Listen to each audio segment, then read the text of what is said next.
a crowd started to gather. The men were chanting in Arabic, Allahu Akbar, Allahu Akbar. And my father and I, as I was holding his hand, were pushed to the front of this crowd. In the center of this crowd was an Arabic woman, dressed just like this, and she was tied up and she was sitting on a box. Next to her was an Arabic man, and he did a traditional Islamic prayer on the floor. And he got up from the floor, and from his side, he pulled out this very long golden sword, and he beheaded the woman. My legs are shaking, and my heart is going fast. And my father said, if you don't listen to the teachings we're instilling in your life, this will happen to you one day.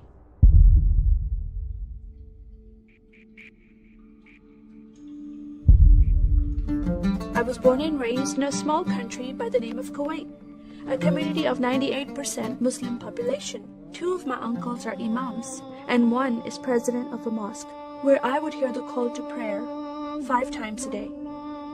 As a Muslim, the word Yahudi, which means Jew, was instilled in me as a bad word, as a cuss word. Yahudis should not exist.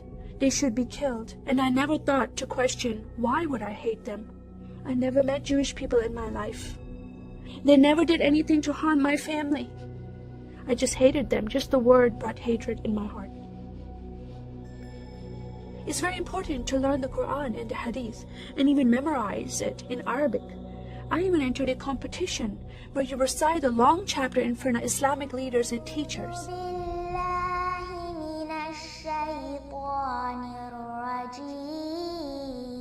And I came 2nd place. I thought I did a good job. But my father said, no, that's not good enough. Most of my life for me, it was alone, by myself, broken person, in need of love from my family, but I never received it from them. I tried to experience this love from Creator God, from Allah.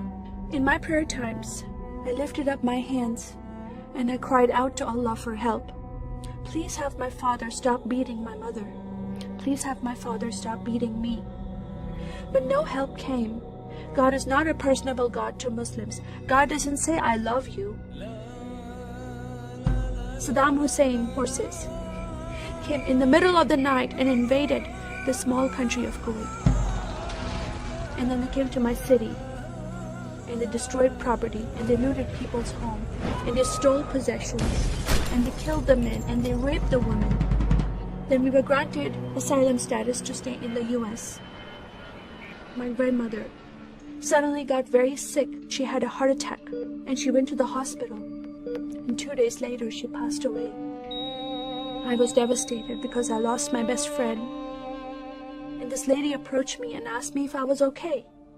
And I said, no, Paula, my grandmother died. And I just started to cry again. At that moment, I was hurting so much, only crying helped. And Paula came to me and put her arms around me and she gave me a hug. And then she asked me a question. Would you like to go to church with me?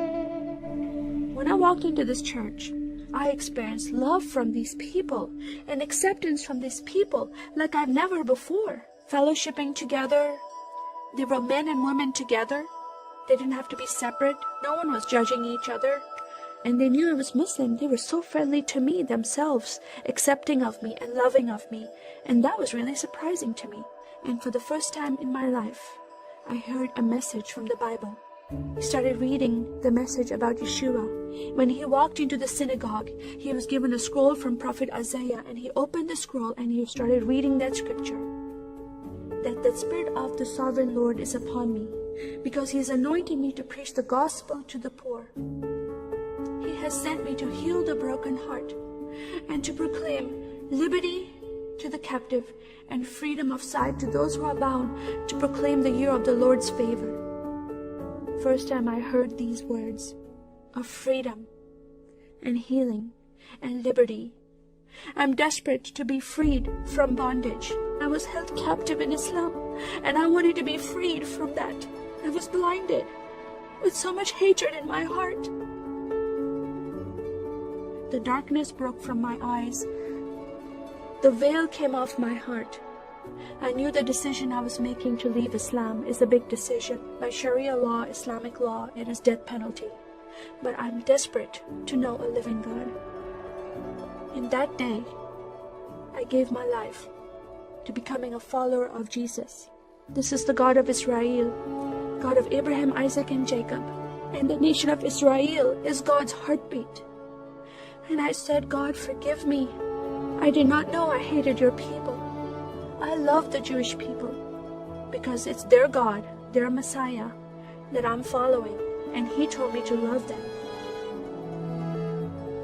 I never knew what happened to the 6 million Jews that died. I never heard that in Kuwait in history. Now that I met Holocaust survivors, I know their story, and I shared my story with them.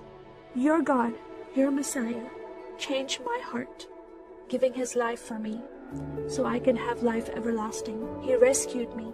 He saved me. He came and brought joy in my life again. And I'm a blessed woman. And I start crying, and they start crying, and we are able to relate to each other, and they embrace me, and they love me, and they experience some healing, I believe, when they hear my story. It is a privilege to have that in my life. I am one for Israel.